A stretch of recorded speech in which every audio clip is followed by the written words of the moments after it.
ایک مرتبہ آپ صلی اللہ علیہ وسلم لیٹے ہوئے تھے اور آپ جذبات میں آ کے بیٹھ گئے اور آپ صلی اللہ علیہ وسلم نے فرمایا تین آدمی ایسے ہیں ثلاث لا یکلمہم اللہ یوم القیامہ ولا ینظر الیہم ولا یزکیہم ولہم عذاب علیم. تین آدمی ایسے ہیں جن کی طرف اللہ کبھی نظر اٹھا کے قیامت میں نہیں دیکھے گا اور نہ ان کے گناہوں کو معاف کرے گا اور ان کے لیے دردناک عذاب ہے. جب یہ آپ نے یہ الفاظ کہے نا تو حضرت ابو ذر غفاری رضی اللہ تعالیٰ عنہ بیٹھے تھے. انہوں نے عرض کیا یا رسول اللہ خابوا وخسروا من هم یا رسول اللہ, یہ تو تباہ ہو گئے, برباد ہو گئے, اتنی شدید وعیدیں آپ ان کو سنا رہے ہیں. تین دفعہ آپ صلی اللہ علیہ وسلم نے اس کلام کو دہرایا ہے.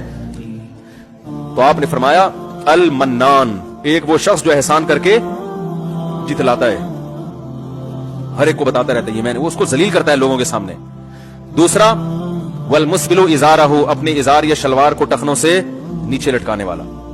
اور تیسرا المنفق سلعتہ بالحلف الکاذب, جھوٹی قسم کے ذریعے اپنا مال بیچتا ہوں.